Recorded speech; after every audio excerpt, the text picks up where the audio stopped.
Ayan mga guys, magandang araw sa inyo. Kahit may bagyo ay tingnan natin mga guys, ang nagmistulang ilog ang isang kalsada.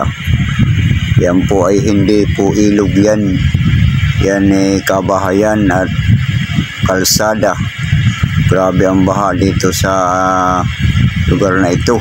At halos abot na sa bubong ang baha sa bagyong Christine. Ayan, kaya mag-ingat tayo sa Kabisayaan, Bicol at Mindanao na patuloy na bumubuhos ang ulan at malakas na hangin.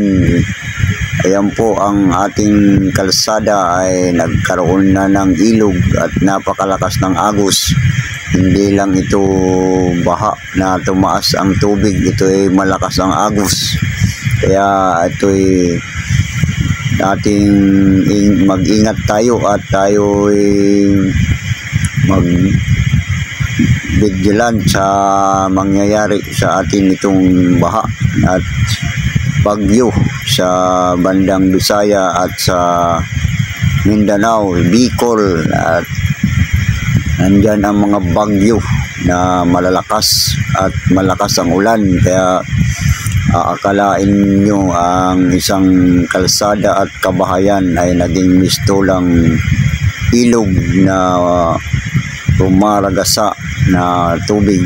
Kaya masyadong malakas ang ulan at maraming naipon na tubig. Kaya ayan, pumapasok na sa kabahayan ng tubig baha. Kaya ating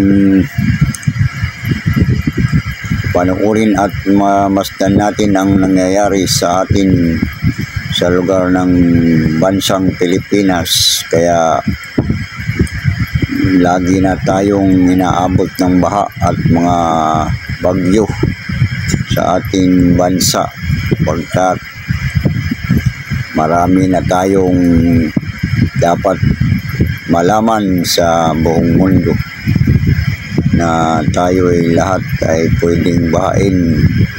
Saan man tayo naroon, pwede tayong bahain. At ito na nga, sa Metro Manila ay papalapit pa lang ang bagyo, pero sa mga Mindanao, Bisaya at Bicol may bagyo. Dito na yung bagyo, kaya wala na tayong magagawa kung ang kalikasan ay ating masusubukan at mararanasan ng napakalakas na ragasang tubig na nagmistulang kalsada nagmistulang ilog ang kalsada. Mga guys, akalain mo napakalakas pa rin ang ulan at tuloy-tuloy ang ulan. Kaya tuloy-tuloy pa rin ang agos ng ilog na napakalakas. Ayan ang mga bahay, yan. At maraming mga natrap niya sa loob ng bahay ng mga tao. Tayo ay ayan, halos bubong na ang tubig sapagkat tuloy-tuloy ang lakas ng ulan. Ayan, makikita nyo naman ang napakalakas ng ulan. Kaya napakalakas din ang agos ng tubig na akala mo ay ilog. Akala mo ay ilog na napakalakas ang agos na isang kalsada lang yan.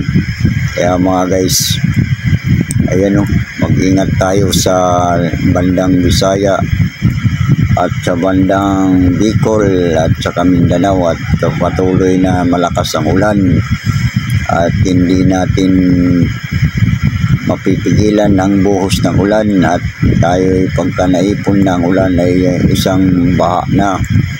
Ayan, kaya yan mga guys, nakakatakot ang agos ng tubig at napakalakas. Matatangay ka dyan pagka lumusong ka dyan. Ayun, napakalakas. Kaya ito na ang ating nararanasan sa mga panahon na ito. Dati-dati naman ay wala tayong mga nararanasan ng ganitong mga baha at saka mga bagyong malalakas. Ngayon talagang nagbago na ang ating mundo. Kaya ayan oh. Napakalakas niya, nakala mo ilog yung isang kalsada oh. Kabahayan yan. Kabahayan yan na maraming bahay na naging mistulang ilog ang isang kalsada. Kanilang daraanan, ayan oh, halos maabot na sa bubong ang tubig, baha. Kaya ayan oh, nakakatakot yan pagka agusin ka dyan oh. Hindi ka pwede maglakad dyan at matatangay ka sa agus. Di bali sana kung apaw lang yung hindi umaagos eh. Yan umaagos yan, pauros na maglakad ka dyan na mahina kang ratangay ka dyan, masisiksik ka dyan sa kabahayan na yan.